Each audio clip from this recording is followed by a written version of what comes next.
Alıştım sana aile geceleri, aysa gece arzulanayım.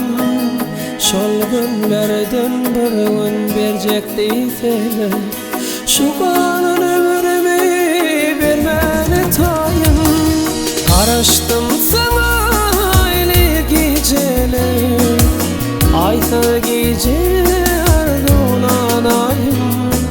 Şol günlerden bir gün berjekdiyseler, şu kalan ömrümü vermene tayın.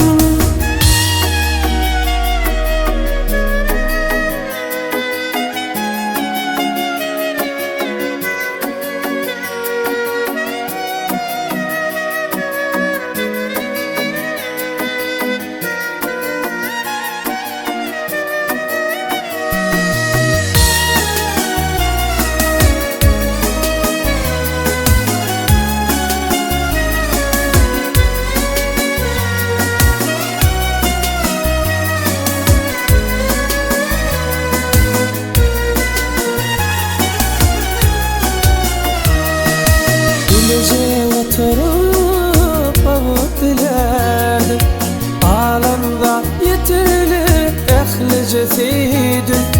Serede otursam şol mahalla, baltım bilin bolup durum yüreğim.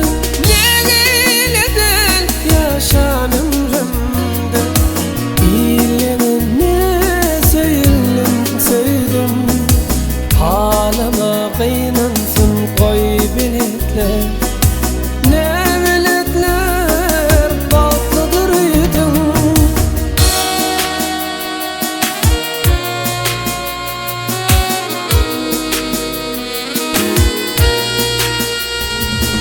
Batınam arası ağıy bor eken, nesip etsin ağından kir ıkbala.